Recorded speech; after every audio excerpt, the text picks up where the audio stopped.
Well, good evening. It is Theology Thursday, and I say it's evening because we are recording during the evening time. This is week 4.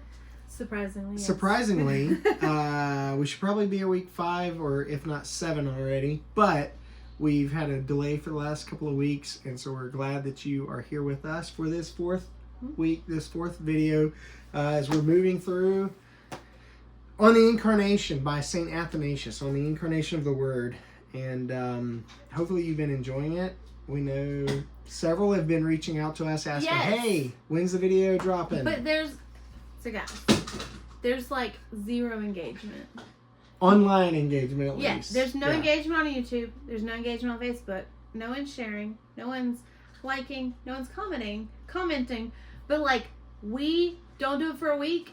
And it's like bombardment of text messages. And we're not complaining about No. the bombardment. We love it. We love that you're you're watching. We go from thinking like, we're usually thinking like, oh, we're just talking to nobody out there. Nobody's actually watching. Nobody's listening. Because all the engagement says nobody's watching. But then we get text messages like, where's week 4? Hey, are y'all doing a video this week? Yeah. So the last couple weeks have been chaos for us personally. Yes. I mean, not like bad, but it's been chaos, but we're doing okay. Like, we're health-wise all right, and maritally all right, and whatnot. Familially, we are all survivor. Right. We are survivor. But today we're going to talk about really exciting things like the refutation of the Jews. Yes, I'm going to try really hard not to be anti-Semitic while doing this it. That's so funny. You can't help but think like, ooh, can I say that? Yeah. Well, Athanasius did. And we're not going to just refute the Jews. We're also going to refute the Greeks. Gentiles. He calls them Gentiles. Next. Yeah, because Gentiles means the nations. And the term there means basically anyone outside of the nation of Israel. And so it's the other nations. So his first refutation is of Christ's own people, the Jewish people, and then it'll be the other nations of the world, the Gentiles. I just realized this. Yeah. Same page number. Oh, I is think it? it's the exact same. Yeah. I'm pretty confident they Crossway did that. But mine's littler. So what passage are we starting off reading? Isaiah 53, 3 through 10. Am I reading that? Yes, sir. Okay. I was just mentioning, it's hard to pick a passage like this and know where to start and know where to stop because the whole chapter kind of goes together and it's familiar together. To where Athanasius started and where he stopped. Okay. Because he had like 3 through 5, 6 through 8, and then 8 through 10. Okay. All right. But then let's do that. We'll read Isaiah 53 verses 3 through 10. Yeah. And here's the word of the Lord. He was despised and rejected by men, a man of sorrows and acquainted with grief. And as one from whom men hide their faces, he was despised, and we esteemed him not. Surely he has borne our griefs and carried our sorrows. Yet we esteemed him stricken, smitten by God, and afflicted. But he was pierced for our transgressions. He was crushed for our iniquities. Upon him was the chastisement that brought us peace, and with his wounds we are healed. All we like sheep have gone astray. We have turned everyone to his own way, and the Lord has laid on him the iniquity of us all. He was oppressed and he was afflicted, yet he opened not his mouth. And like a lamb that is led to the slaughter, and like a sheep that before its shearers is silent, so he opened not his mouth. By oppression and judgment he was taken away. And as for his generation, who considered that he was cut off from the land of the living, stricken for the transgression of my people? And they made his grave with the wicked, and with the rich man in his death, although he had done no violence, and there was no deceit in his mouth. Yet it was the will of the Lord to crush him. He has put him to grief. And when his soul makes an offering for guilt, he shall see his offspring, and he shall prolong his days. The will of the Lord shall prosper in his hand. Thank you. Just that passage. Mm-hmm. It's crazy. Like, we just finished reading all the Gospels. Yeah. With our yearly Bible reading plan. So if you've been following... I've not finished. So you're done? I'm a few days behind. I'm a few days ahead. Really? Yeah. You've already started Acts. Prepping for the weekend? Okay. She but, reads ahead as the weekend draws near. Yeah. And then she catches up on Mondays after the weekend because the weekends can get kind of hairy. Yeah. I make a pre-read for the weekend. A plan. I'm finishing up the Gospels. It sounds bad, but I plan to not read my Bible. But I do plan to not read my Bible. Yeah. That way I don't feel bad when I don't read my Bible. Anyway. But, so if you're following along with like the chronological Bible reading plan, the Bible in a year, we've been doing that this year. What's it called? Bible recap. Bible recap. Okay. With, what's her name? So we were doing the Bible recap, and so we just finished the Gospels. And so it's crazy to read like this section of Isaiah and be like, how did he get it? Like, how did he see what was coming so detailed and so accurately? Yeah. Like, that is crazy. Like, when you're reading through and you read Isaiah, you're like, oh yeah, that's talking about the Messiah. But then once you read the Gospels, you're like, how did he nail it? Yeah. Like, anyway. And, he nailed it because God told him. Well, yeah.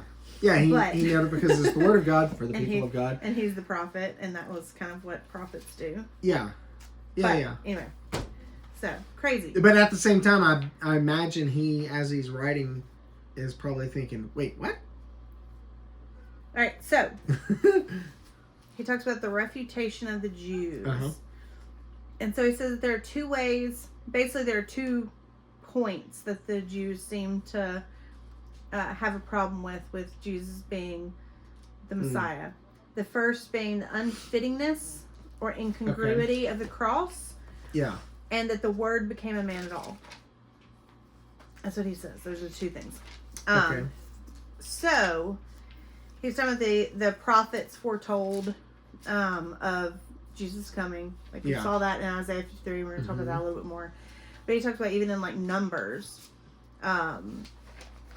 Moses is talking about there's going to come a star of Jacob. Yeah. So basically, in Balaam's prophecy, which is really strange. Basically saying, like, all the prophets have been telling you that this is coming and you still didn't believe. What are you looking up? No, you could keep going. Anyway, and so we think, like, us having the whole thing and having the ability to read Isaiah 53 and then turn around and read, the Gospels. Yeah. Or read the Gospels, and then we can say, like, hey, this lines up exactly. Like, why can't you believe that? But then I was thinking, like, I got hung up on Mark 13 last week. Okay. Remember it? So Mark 13 talks about the abomination of desolation, which it's quite a weird place to go. Yeah. But a lot of, like, when I was reading about, like, the commentaries on Mark 13, and I'm turning there now so that I can, like, kind of give some.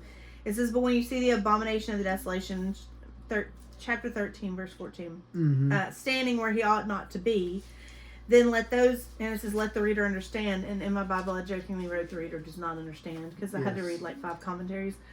But it said, then let those who are in Judea flee to the mountains. And he was talking about this, and so a lot of Christians start talking. When I was reading commentaries, a lot of Christians wanted to say, oh, they're just talking about the end times, that that's like the end times. But he, like, says in it, let's see. Where is it? He says that this generation, in verse 30, truly I say to you, this generation will not pass away until all these things have taken place. And I was like, that they did pass away. And if it's talking about the end times, they did pass away and it hasn't taken place yet. Anyway, so I'm reading the commentaries, and I came to the Keener's commentary. Craig Keener? Yeah. Okay. And he talks about how, well, it's already happened. Like, it happened, like, immediately after, basically. That the Roman Emperor Caligula declared himself divine, set himself up in the temple. And so Jesus' sayings about that then are, like, coming true.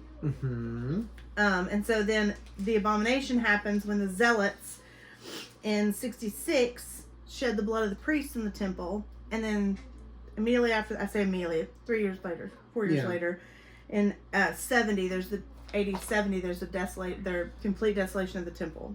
So there's an abomination that leads to a desolation, and it happened while they were still alive. And so I'm like, there was a prophecy, and a prophecy fulfilled, and like we Christians want to be like, oh, that prophecy's not fulfilled. And so I do think that there is something in us that says, that doesn't want to really believe it. Like, is that really what he meant? Is there something more coming? And so I can kind of see the perspective of the Jews in thinking like, hey, maybe there is more coming. Yeah. You know what I'm saying? Yeah. Like, maybe that wasn't it. Maybe there is more coming. But it's difficult because Jesus, like we're talking about, that's like one prophecy. Mm-hmm. Like one thing said and then one thing that happened to, we're talking about Jesus did that with like multiple things. Mm. You know? Yeah. And that would be very hard to match the whole thing. You know what I'm saying? Yeah. Like for one thing, for the prophecy to match one prophecy to match one event is not that difficult to have happen. Sure.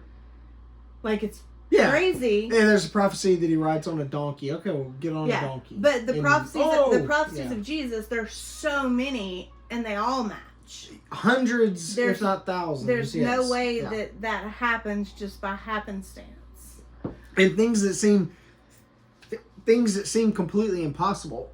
Yeah, he comes out of he's coming out of Egypt. He's born in the city of David, comes out of Egypt, but from Galilee. There's 2-3 different places. That would be like saying like, oh, he's going to be, born in Washington D.C., but he's going to come up out of Alabama. Yeah. But he's going to be from California. Like, wait, what? Yeah. I know geographically those are nowhere near the same scale. But it would be like just randomly naming 3 like random places that someone's from. Yeah. And travel so much easier now that, California could be a far away, but it's not unheard of to meet somebody from California and Georgia. And so like even just that, you're thinking, how can someone be from 3 places at one time? And it's like, well, he was born in Bethlehem, then fled to Egypt to escape the murder of the innocents. And so he came out of Egypt and then settled in Galilee. Yeah. And so it's like, it happened. Well, if you think about the psalm that Jesus quotes on the cross, because that's the one that blows my mind. Psalm 22, he quotes the first line of it. So it'd be him quoting it, my God, why have you forsaken me? Eloi, Eloi, lama sabachthani. It would be the same as if I'm in the middle of a sermon, if I say, Amazing Grace, how sweet the sound. Everybody in the congregation is going to be like, they're going to start humming along. So he's drawing their attention. He's drawing their attention to that references songs. Okay. She references it by like a phrase in the song. A phrase from it. I want to sing. Yeah. I want to sing Baby O. Yeah. I want to sing Say My Name. So when you when you place Psalm 22 alongside of, especially Mark, but also in Matthew and Luke, alongside the crucifixion scene and what all's happening, I did do that. It's like mind-boggling how what is happening at the cross is foretold and is foretold by and is channeling Psalm 22 like point by point by point. So much so that 22, I believe, talks about the hands and feet being pierced. Yes. Which, when David writes that psalm, is hundreds of years before crucifixion is even a thing. Up on a tree, piercing the hands and feet. Yeah, all my ribs, my bones are out of joint. Right here. You've got them wagging their heads, scoffing, 67. Mocking. You've got them casting lots for his clothing. Yep. I mean, it's astounding how, to the detail, that psalm is prophetic of what happened in the cross. And for the record, even atheistic scholars, agnostic scholars, Jewish non-believing, non-Christian scholars, acknowledge that the events surrounding the death of Jesus are historically factual, that there's no debate that yes, he was crucified, yes, this is how it played out and whatnot. And so, it's getting kind of bent up a little bit there. But to me, those are like the minute details in prophecy that are just mind-blowing. So you're standing there, just enjoying a crucifixion, as people do. Yeah. And he quotes the 22nd Psalm, and you start going through in your head because you would have memorized it. Yeah. Because there wasn't a lot of written books, and so you memorized all the things. Start going through your memory and being like, "Oh crap!" Yeah, yeah. Looking around, taking it all in, realizing this is actually playing out. That's before it goes dark. Yeah. Before the curtain in the temple is rent in two. Before the dead people get up out of the ground and start walking around in town. Like before things start getting really weird. Before things start getting really weird, he starts quoting this, and you're probably thinking, "Wait, what? What? Yeah. What? Yeah. We did that." So if you've got some time, and we know you do, we all do. Read Psalm 22, and read also specifically maybe Mark, the crucifixion. I put mine in Matthew, I think. Okay. Yeah, Matthew 27. Matthew 27. That one will certainly work. Matthew does quote. Yeah. Because he says it has the Eli, sabachthani. That is my God, why have you forsaken me? Yeah. And so I wrote the whole psalm and stuck it in with that. Gotcha. My hand went numb. Is Mark also? It's a very long. Yeah. I think Mark says, my God, why have you forsaken me? Yeah, I feel like it does. It doesn't have the Aramaic, I don't think. Yeah. I think Matthew's the only one that had the Aramaic in it. If I recall correctly. Anyway, so we're kind of out of order a little bit. It does have both. But, in verse 34 of Mark 15, he quotes it. Okay. Yeah.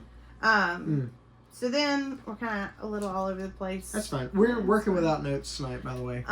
So he says the scriptures aren't silent on his death, about the death of Jesus, right?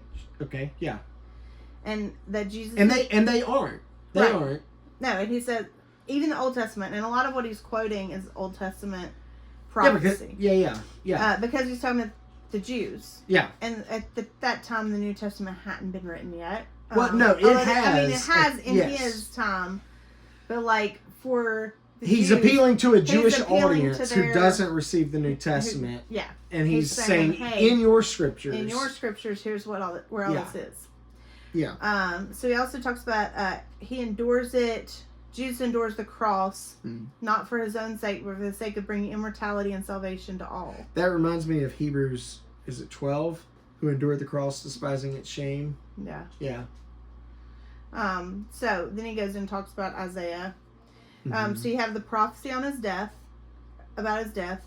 And then you have there are indications that specify the cross, which you talked about, the Psalm 22, talking about. Yeah, they can count my bones. They pierce my hands and feet. Yep. And so, and it being on wood, come let us cast wood into his bread. Yeah. So he's lifted up. So if you're lifted up on wood, pierced in hands and feet, the only thing that can be is crucifixion. Yeah. And so he just talks about it happened. And then he talks about all the scripture teems with disproof of the Jewish unbelief.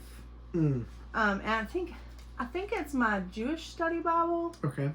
Yeah. That has a whole section on all the messianic prophecies that are fulfilled in the Old Testament messianic prophecies that are then fulfilled. Okay.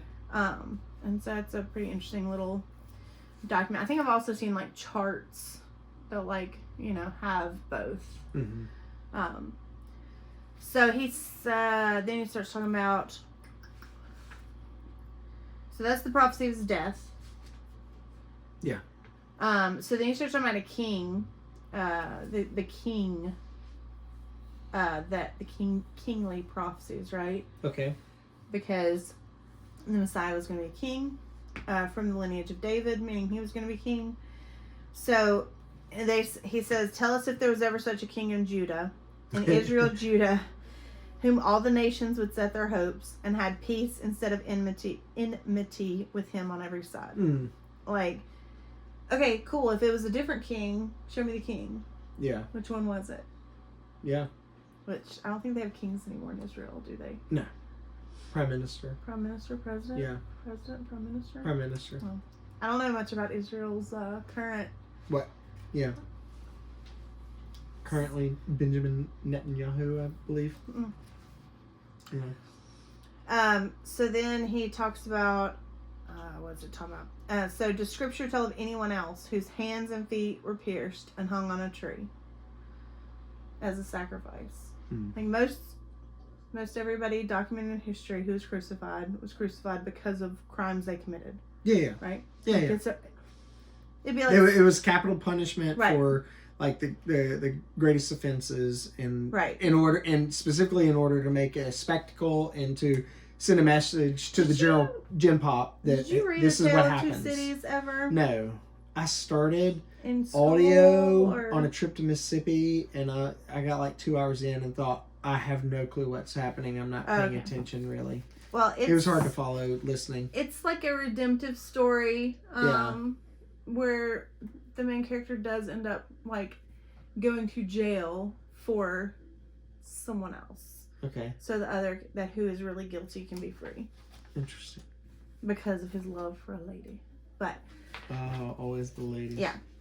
I don't know if you read A Tale of Two. I mean, our kids read A Tale of Two. I know. That's why I read it. I was like, man, I gotta catch up with this.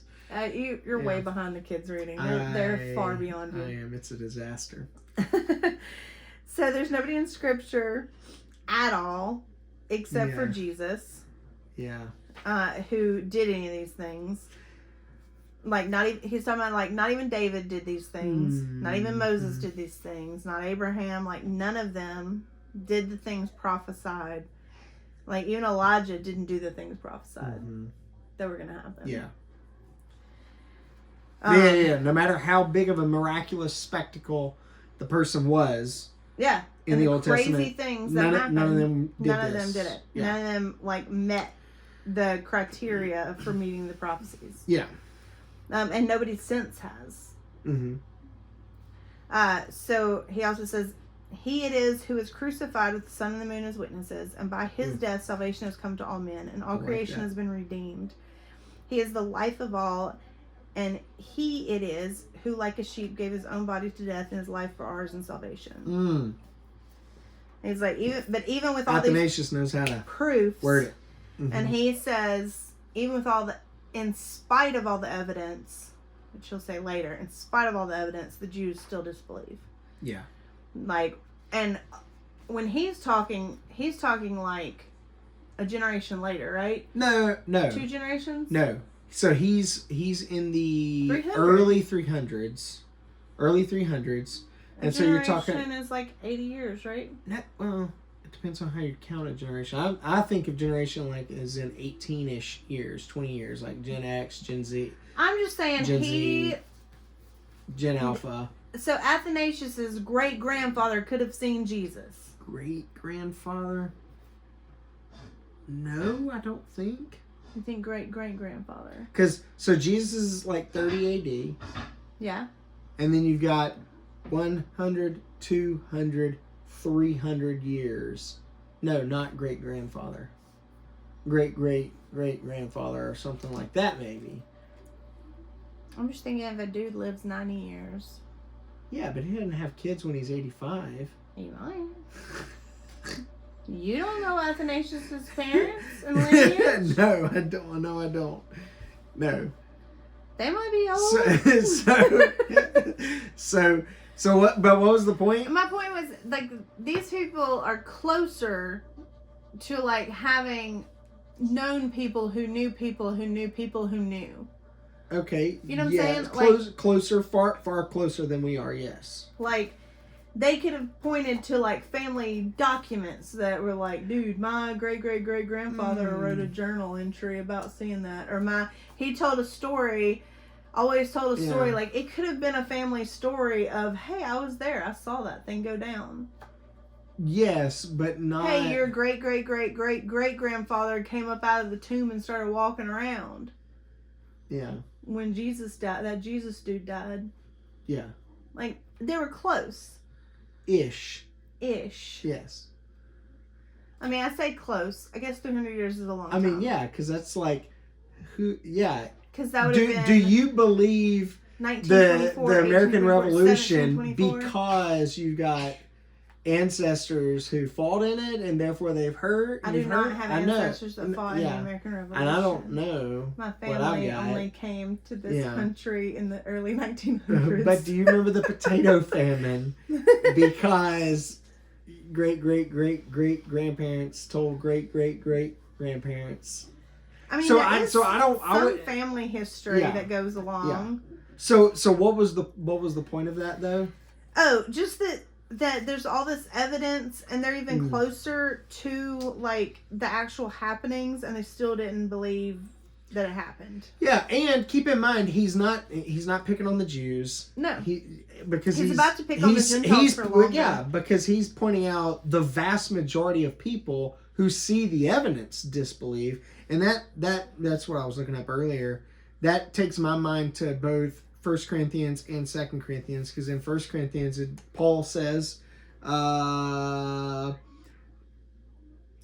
since in the wisdom of God the world did not know God through wisdom, it pleased God through the folly of what we preach to save those who believe. For Jews demand signs and Greeks seek wisdom, but we preach Christ crucified, a stumbling block to Jews and folly to Gentiles. But to those who are called, both Jews and Greeks, Christ, the power of God and the wisdom of God, for the foolishness of God is wiser than men, and the weakness of God is stronger than men.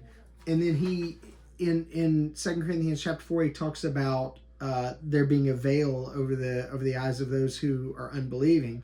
And he says, so even if our gospel is veiled, it is veiled to those who are perishing. That'd be whether Jews or Gentiles. Right. In their case, the God of this world has blinded the minds of the unbelievers to keep them from seeing the light of the gospel of the glory of Christ, who is the image of God. For what we proclaim is not ourselves, but Jesus Christ as Lord, with ourselves as your servants for Jesus' sake.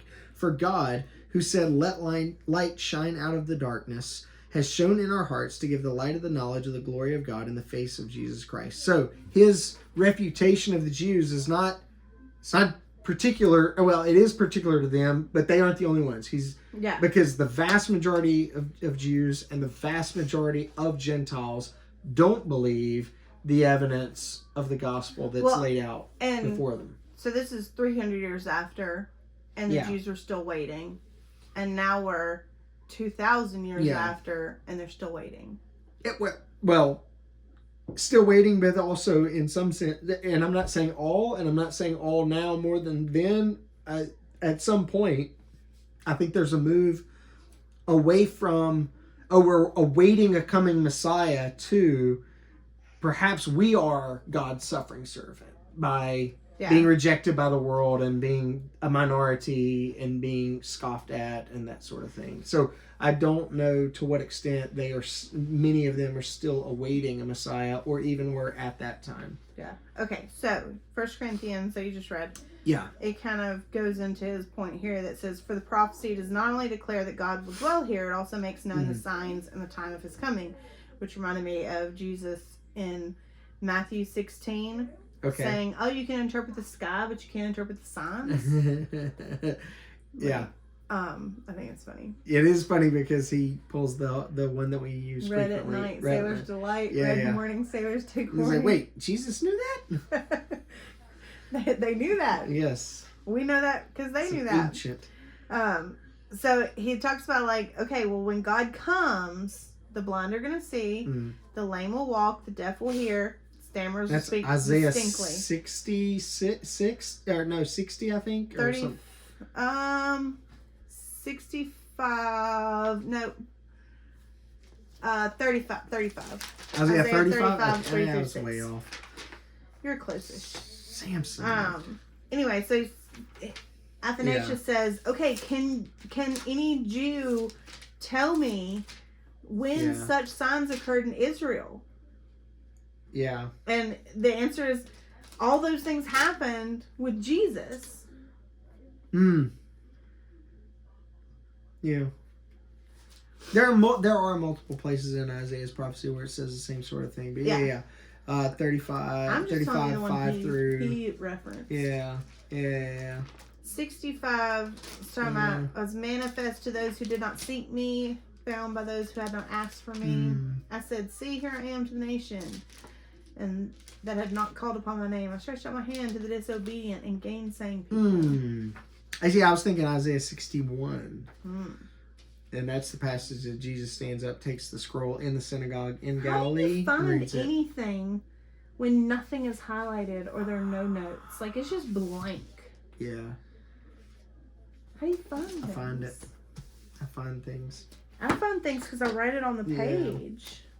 And I write it at the top of the page. And I remember, I stuck a sticker. You write a note to future self. This is the passage you're looking for. Yes. Yeah. Well, like, the page that has, like, the Great Commission on it.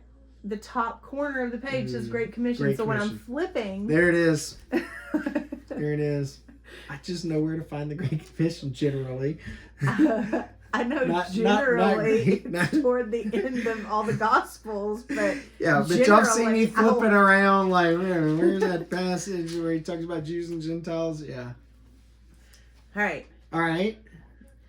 So he's talking about like that basically, in spite of the evidence, they're fighting against the plain facts. Like, they don't believe because they don't want to believe. Not because there's not sufficient evidence to believe. Yeah. But because they're choosing not to. Yeah. That's... So, at some point... There is a difference between disbelief and rejection. But at some point, our disbelief very well does become rejection. Like, hey, I know where... the evidence is taking me, and I simply refuse to go there. Yeah. I refuse to believe this because whether it's my worldview won't allow for that, for the miraculous or the supernatural, or I just don't want to believe. There are some who like Nietzsche, who scoff at Jesus' meekness, and the religion is the opiate of the masses, and not only that, which that was Marx, but but I'm being redundant. But specifically the Christian faith, it's a loser religion. It is a religion that glorifies humility and meekness, and its savior, its king was a crucified, convicted criminal. So there's All right. So then he goes on to talk about the Jews are basically indulging a fiction. But he points out, like, when did the prophets and the vision cease in Israel? When did they stop seeing the miraculous? When did they stop having prophets? When did they stop having visions? And they're like, and he says, which I think is a great line, and when the truth had come, what further need was there for the shadow? Ooh. That's a good... I'm telling you, he is a man who knows how... He's a wordsmith. That's why he, if I'm not mistaken, he's like the secretary behind the Nicene Creed. The Nicene... So he says when Jesus came, the vision and the prophecy was sealed because he fulfilled the vision and the prophecy. Okay. So it's sealed, and so he's like, hey, that's why it stopped. Uh-huh. Let's see. So he says, so if there was still a king or prophet or vision among the Jews, they do well to deny that Christ has come. But if there's neither king nor vision, and since that time all prophecy has been sealed, the city and the temple taken, how can they be so irreligious and flaunt the facts as to deny Christ who brought it all about? Again, they see the heathen forsaking idols, setting their hopes through Christ on the God of Israel. Why do they deny the Christ who after flesh was born of the root of Jesse and reigns henceforward? So there he's appealing again to like the transformative power of the gospel. Yeah. Like we're proclaiming he is the Messiah for whom he is looked. We're proclaiming that he is the Lord of all glory, that he's King of all nations.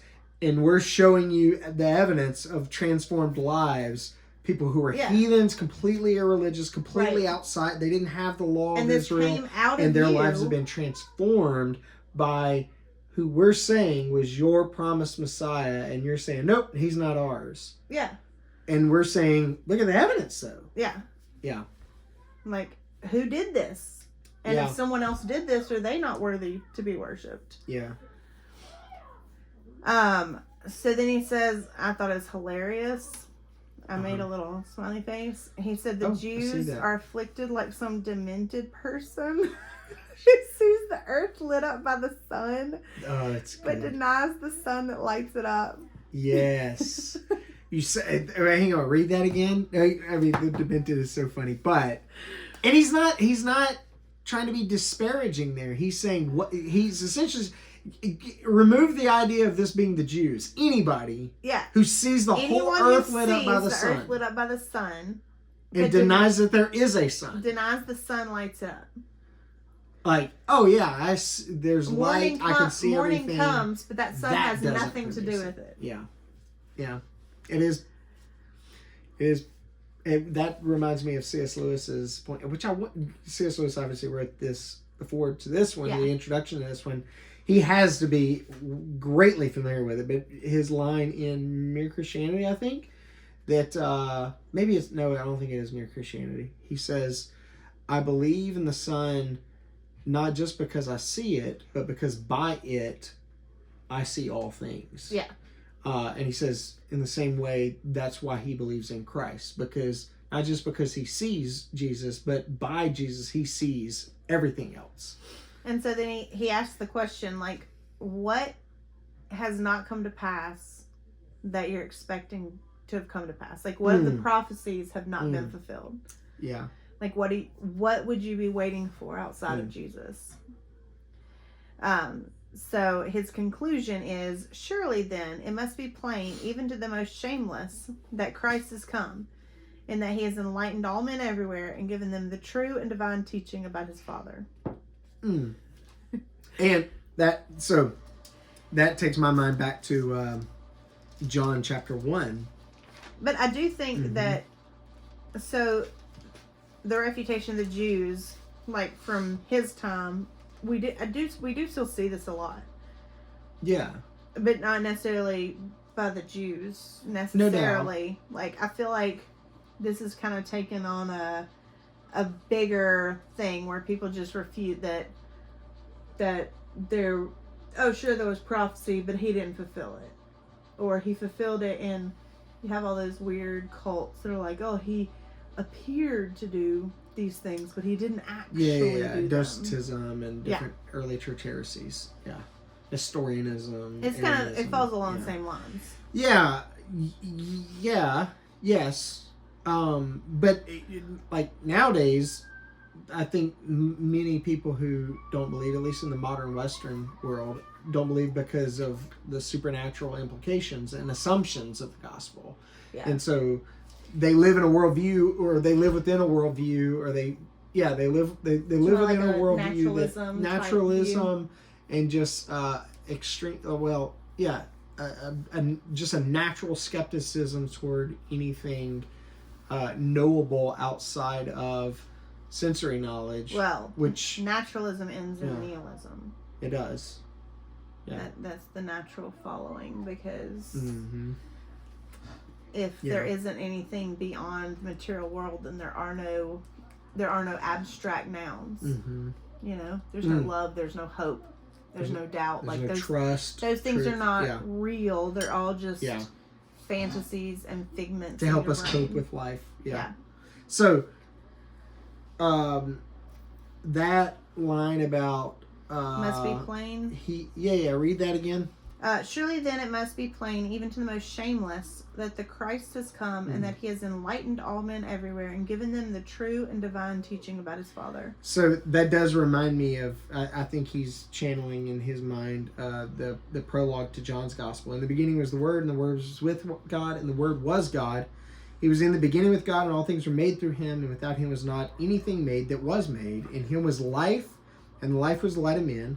The light shines in the darkness, and the darkness has not overcome it. Then there's a man sent from God whose name was John. He wasn't the light, but he came to bear witness about the light, and the true light, that is Jesus, which gives light to everyone, was coming into the world. He was in the world, and the world was made through him, yet the world did not know him. He came to his own, and his own people did not receive him. But to those who did, who believed in his name, he gave the right to become children of God. And he goes on and on. And he says that from his fullness we have all received. Verse 16, grace upon grace, for the law is given through Moses, but grace and truth came through Jesus Christ. No one has ever seen God. The only God who is at the Father's side, he has made him known. He's disclosed to us. He has shown us the Father. Yeah. And so, and I do think that is true. That God has been revealed, he has been shown, and those who refuse him are just refusing the evidence in front of their face. They're refusing the evidence in front of their face, but then also, as Paul says, like they are, in a sense, they're blinded. Yeah. The God of this world has put a veil over their eyes, and they can't see what's right in front of them because they've been blinded, and their hearts are hard. And what they need, as Paul says, is the Spirit. But who is good Wesleyans who would say they're choosing to be blinded, and they could choose otherwise. Yeah, they are cooperating with that blindness. They're cooperating with Satan. Yeah. Yeah. To be weird about it. It's okay. Keep Christianity weird. All right. So, next week. Yeah. Lord willing and the creek don't rise. Woo. We'll be doing week 5, which is the refutation of the Gentiles. And that is a two-parter. But we're going to knock it out in one. Yeah, because it kind of goes together. Yeah. I say and then week 6 we'll have a conclusion and type some loose ends. It's still like not very many pages. Yeah. It's like a little under 20 pages. Yeah, so it's like 18 or something. What? No, 19, it's technically 20, exactly 20, but it's like one paragraph and one paragraph. Yeah, that's 19. So that doesn't count. No. Doesn't count unless it's at least half a page. So it's like 20 pages, 18 pages. Yeah. You know. Yeah. So it's not that bad. Yeah. And we're still leaving that week 7 in case. Yeah, the week 7 will be conclusion. Yeah.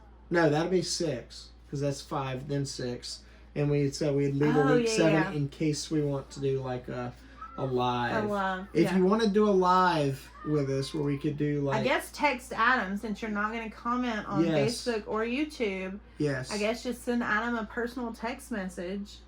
Unless you want to comment. And tell him that you want to do a live. Or not do a live or whatever. You could comment on YouTube, Facebook, both. Yeah. We could do a live or we could do an in-person /live. Ooh. If those are local wanted to come to our house and discuss it on video with us. We're totally cool with that too. Yeah. It might be weird, but we'll do it. Yeah.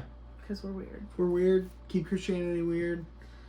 So yeah. The gospel's weird. Read it. So next week will be Refutation of the Gentiles, and then not the following week will not be the conclusion because that's Thanksgiving. Yeah. And I cannot imagine anybody's going to listen to us on Thanksgiving. Yeah. So we'll creep into Advent a little bit, which is fine. It'll be like... It's a very Advent-y book. And then we'll take the rest of Advent off. You can have the nativity picture on our copy. I think there's coffee or something splattered on this It probably thing. is. It might be hot chocolate. Anyway. It smells like coffee or hot chocolate or something. I would say interact, but we know you're not going to. Prove us wrong. Prove us wrong. It has been fun, and it'll be fun next week when we catch you again. Yeah.